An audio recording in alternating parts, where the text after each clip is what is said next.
उसके बाद की बिल्कुल लगी हुई पीठ से जो शिवरात्रि होती है, वो शिवरात्रि अगर उस शिवरात्रि का व्रत, साधना, तप, भजन, संसार का मनुष्य कर लेता है तो जिंदगी में उसने कोई व्रत किए ना किए हो, अगर एक व्रत शिवरात्रि का, प्रदोष की पीठ से लगी हुई शिवरात्रि का अगर कर लेता है तो उसको पूरे जीवन के व्रत का पुण्य फल प्राप्त हो। एक व्रत शिवरात्रि का प्रदोष पर्यंत की, अर्थात प्रदोष की पीठ से जुड़ी हुई। अब अगर आप कोई ब्राह्मण से, अगर कोई विद्वज्जन से, कोई पंडित जी से आप पूछेंगे प्रदोष कितनी बजे लग रहा है, वो बताएंगे। फिर प्रदोष लगने के बाद प्रदोष कब समाप्त हो रहा है, तो जिस दिन 26 तारीख हो रही है उसमें लगाया, दोनों की पीठ मिल रही है, दोनों।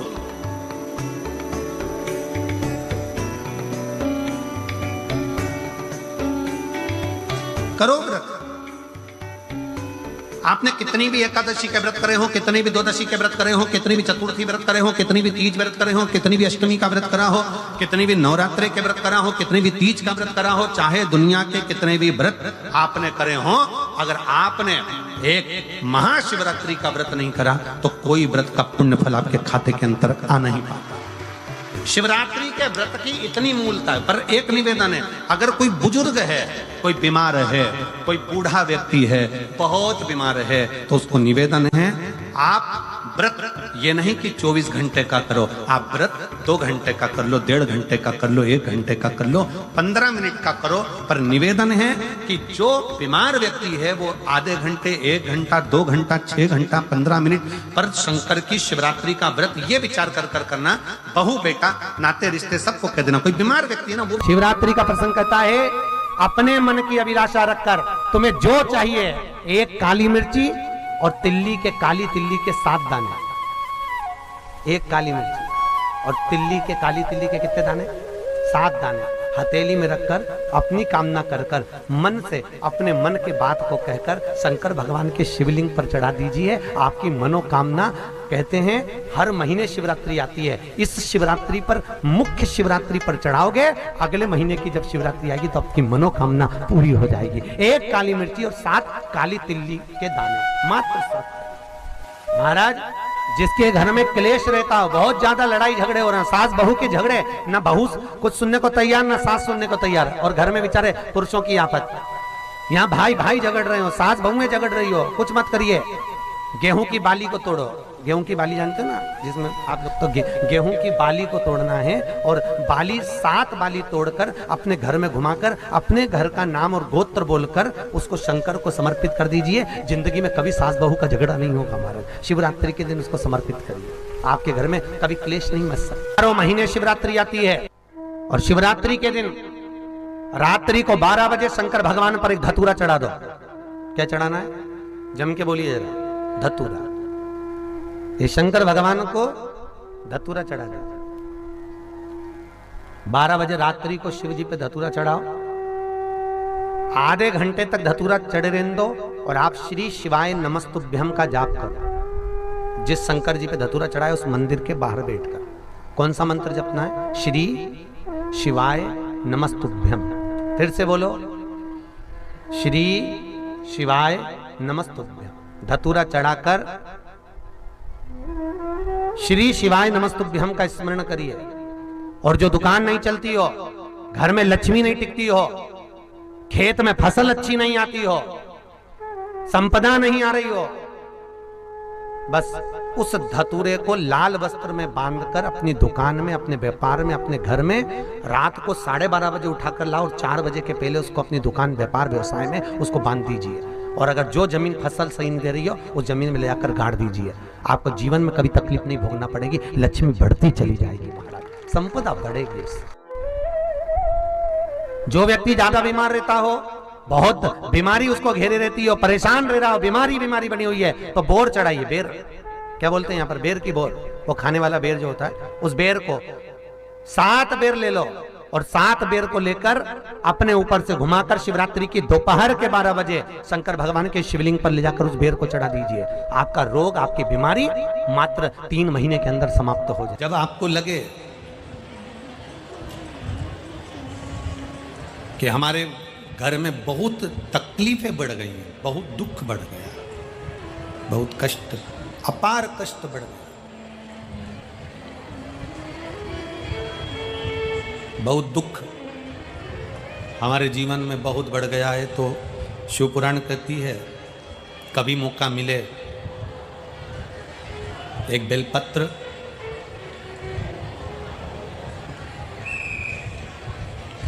जिसकी डंडी का मुख जहाँ से पानी बहता है जलाधारी की ओर, समझ में आ रहा है ना, जहाँ जलाधारी हो और जलाधारी में जहाँ पानी बह रहा हो, उस पानी बहने वाली जगह पर डंडी का मुख हो जलाधारी। अब समझ लो थोड़ा सा, जैसे ये गोल जलाधारी है, ये शिवलिंग है, यहाँ अशोक सुंदरी है और यहाँ से पानी बह रहा है।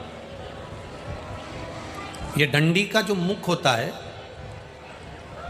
उस डंडी के मुख को अशोक सुंदरी वाली जगह पर नहीं, बिल्कुल जहाँ से पानी नीचे बहता है बस वहीं इस डंडी का मुख हो, पत्ती का मुख महादेव की ओर, और एक बेलपत्री जिसकी डंडी आप जब शिव जी को समर्पित करें तो बीच वाली पत्ती का मुख आपकी ओर हो और डंडी का मुख पीछे की ओर, डंडी का मुख पीछे की ओर, पत्ती का मुख आपकी ओर। महाराज शिव महापुराण की कथा कहती है किसी भी 12 महीने में शिवरात्रि आती है, 12 महीने शिवरात्रि आती है, किसी भी एक शिवरात्रि पर, किसी भी एक शिवरात्रि पर अगर आप भगवान शंकर के मंदिर में जाकर ये 2 बेलपत्री समर्पित कर कर दोनों जगह पर पंचजल, मतलब जो कलश आपके पास में है, पानी का लोटा, जल का पात्र जो आपके पास में है, तो यहाँ जो बेलपत्री आपने इस ओर जल पानी बह रहा है इस ओर रखी, यहाँ पर भी 5 बार जल उसी कलश में से 5 बार जल यहाँ पर, और उसी कलश में से 5 बार जल जो शिवलिंग पर आपने बेलपत्र रखी है समर्पित करिए वहां पर। ऐसे 5 बार इधर और 5 बार शिवलिंग पर जल समर्पित कर कर अपने जो दुख हैं, अपनी जो तकलीफ है, अपना जो कष्ट है, बहुत तकलीफें जो हमें आ रही है, बहुत। एलईडी चालू करिए बाबू, एलईडी चालू करिए, एलईडियाँ चालू करिए। जो तकलीफें हमें आ रही हैं हम वो बाबा से कहकर, बाबा से प्रार्थना कहकर, अगर वो जल दोनों जगह पर एक शिवरात्रि को, 12 महीने शिवरात्रि आती है, किसी भी शिवरात्रि को हम जब जल समर्पित करें और बाबा से प्रार्थना करें तो ये निश्चित है एक शिवरात्रि पर करते हैं, अगली शिवरात्रि जब आती है तो बाबा आपके दुख को, आपके कष्ट को मिटा ही देता है, ये निश्चित है।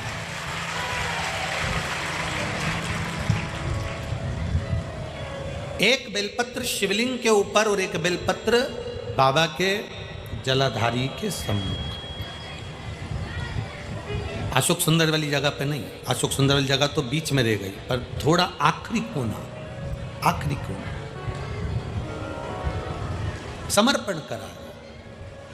शिव कथा कर रही है, मान लो आपका अगर विश्वास दृढ़ी है, भरोसा पक्का है, जैसे अभी आपको कथा में कहा कि मन आपने अगर शिव को दे दिया है, दिल भगवान शंकर को दे दिया है और विश्वास अगर पक्का हो गया है और आपने वो जल समर्पित किया है, तो ये निश्चित है अगली जो शिवरात्रि आएगी उस तक बाबा आपके दुख को, कष्ट को काट ही दे।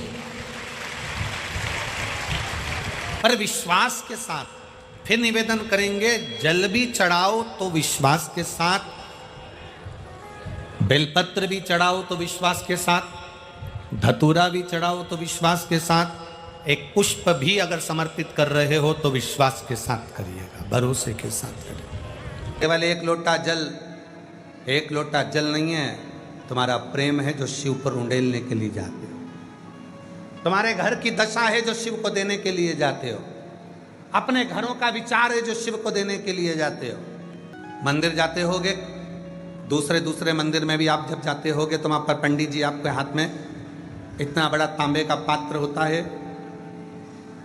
उसमें तुलसी डली होती है, आप हाथ आगे करते हो, वो जल देते हैं, तुम पीते हो। बोलो बोलो, सही है कि गलत है? पीते हो?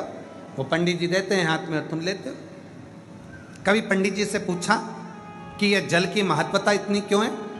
तो पंडित जी बताएंगे, यहाँ पर हजारों लोग आते हैं, स्तुति करते हैं, आरती होती है, घंटियाँ बजती है, मंत्र बोले जाते हैं, उसकी तरंग पानी में जाती है, पानी हल्का सा कंपित होता है और उस पानी के अंदर ऊर्जा उत्पन्न होती है। वो जल पीते से ऊर्जा हमारे अंदर आती है और हमारे संचित पापों को समाप्त कर देती है। इसलिए चरणामृत को पिया जाता है, इसलिए चरणामृत लिया जाता है, चरणोदक लिया जाता है, भगवान का सुंदर जल लिया जाता है। जरा विचार करना, मंदिर में रखे हुए उस जल में तेज आता है और वो जल पीते से ही हम में तेज आ जाता है। उसी तरह अपने घर के मटके में, अपने घर के हंडे में, अपने घर की टंकी में, अपने घर के पानी में, जब वो मटके में पानी रहता है, हंडे में पानी रहता है, टंकी में पानी रहता है, उसमें से आप एक लोटा जल भरकर शिव के पास लेकर जाते हो। वो रसोई घर होता है, जिस रसोई घर में से पानी भरकर तुम जाते हो, रसोई घर के अंदर जो मटका है, हंडा है, टंकी है, उसका पानी लेकर जाते हो। दिन भर रसोई घर में क्या बात हुई, क्या क्लेश हुआ, क्या आप शब्द बोले गए, क्या हो रहा है, कौन चिड़चिड़ कर रहा है, क्या हो रहा है, ये रसोई घर में सब चलता है। और रसोई घर की तरंग उस पानी में जाती है। उस पानी को लेकर आप घर के अंदर से बाहर निकल कर जाते हो। घर के अंदर से जब निकलते हो, पूरा वास्तु उस जल के अंदर आ जाता है, पूरा क्लेश जल के अंदर आ जाता है, पूरी परेशानियां जल के अंदर आ जाती है, सारे घर के व्यक्ति का टेंशन जल के अंदर आ जाता है। और वो जल जब महादेव को चढ़ता है तो तुम्हारा घर अपने आप पवित्र होना प्रारंभ हो जाता है, वो जल शुद्ध हो जाता है। कहा गया, जल चढ़ाकर वापिस लेकर आओ, अपने घर में प्रक्षण करो। जब हम जल चढ़ाते हैं, शिव पर चढ़ते ही वो जल शंकर की जटा पर जल पहुंचा तो गंगा जल हो गया। शिव के शिवलिंग पर चढ़ते ही जल गंगा जल हो जाता है। सप्त नदी, सप्त सरोवर, सारे तीर्थ, सब कुछ वही है। और वो जल हमारे घर आकर प्रोक्षण करने पर सारी हमारे अंदर की जो नेगेटिवता है वो बाहर निकलती है और ऊर्जा घर में प्रवेश करती है। मझधार में है नैया, कश्ती भी पुरानी है, भोले बाबा सुन भी लो, ये मेरी कहानी है। मझधार में है नैया, कश्ती भी पुरानी है, भोले बाबा सुन भी लो, ये मेरी कहानी है। मझधार में है नैया। वो एक लोटा जल तुम्हारी समस्या का हल कैसे बनता है? सारी दुनिया के लोगों को टेंशन है, सियोर वाले महाराज ने केवल एक ही शब्द दिया है, एक लोटा जल। जम के बोलो जरा, एक लोटा जल।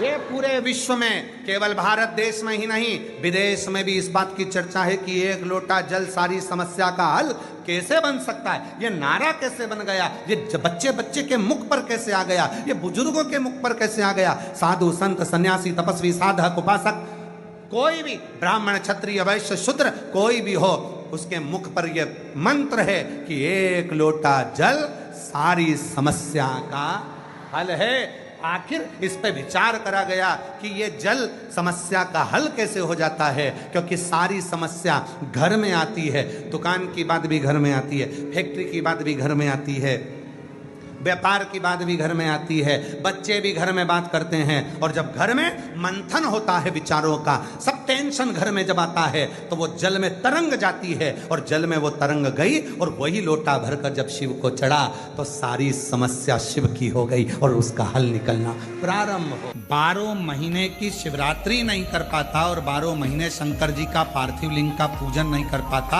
मात्र एक शिवरात्रि के दिन भी अगर वो पार्थिव लिंग का पूजन कर लेता है तो पूरे वर्ष की शिवरात्रि का फल उसको एक बार में ही प्राप्त। समझ लीजिए सत्यनारायण की कथा में क्या जरूरी है, जम के बोलो जरा, पंजेरी प्रसाद। और 16 सोमवार की पूजन में क्या जरूरी है, पार्थिव शिवलिंग का निर्माण। घर में शिवलिंग है, रखो, पूजन में रखो, खूब अच्छे से पूजन करो। कहीं कहीं की माता कहती है हम तो मंदिर जाके कर लेते हैं, करो, हम मना नहीं करेंगे, खूब करो, दिल से करो।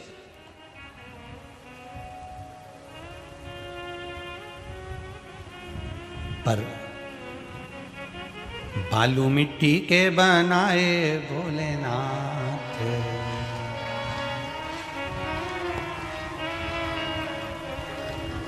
चढ़ाऊं लोटा जल भर के। शिवलिंग का निर्माण करिए, उसकी पूजन करिए, उसका सुख ही दूसरा है, सुख दूसरा है।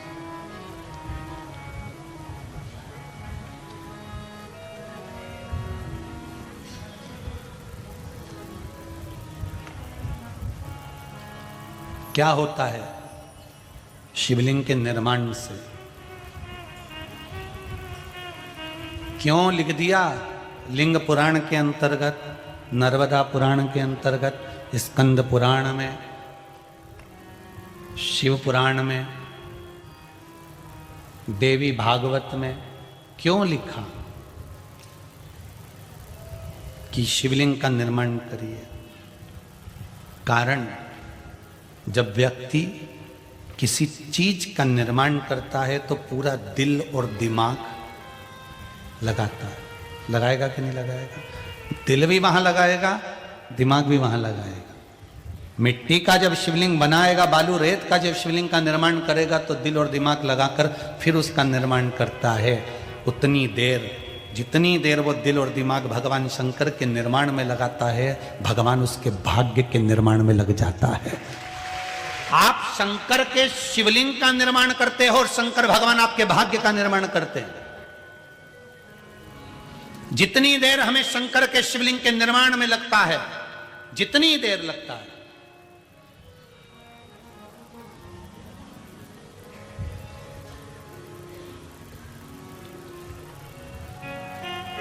जितना समय हमें शंकर भगवान के शिवलिंग के निर्माण में लगता है, उतनी देर भगवान शंकर भी होता है। किसी किसी का शिवलिंग जल्दी बन जाता है, किसी किसी का शिवलिंग देर से बनता है, किसी किसी का शिवलिंग बनाने में उसको टाइम लग जाता है, किसी किसी की मिट्टी गीली हो जाती है तो उसको सुखाने में टाइम लग जाता है।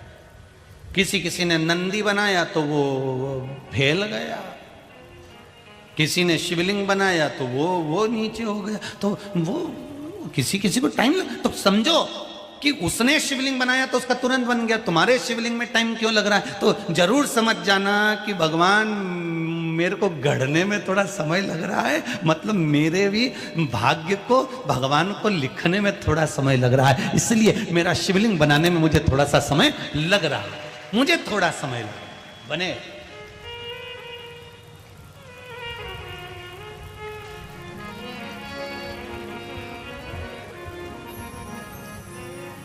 श्री शिवाय नमस्तुभ्यं, श्री शिवाय नमस्तुभ्यं, श्री शिवाय नमस्तुभ्यं, श्री शिवाय नमस्तुभ्यं, श्री शिवाय नमस्तुभ्यं। भगवान शिव का मंत्र।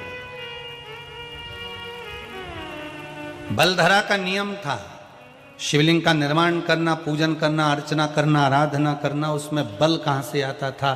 एक नारी होकर, स्त्री होकर उसमें इतना बल कहाँ से आ गया? तो ये बल किसी दूसरे का नहीं है, ये बल शिव का है। किसका बल है? शिव का।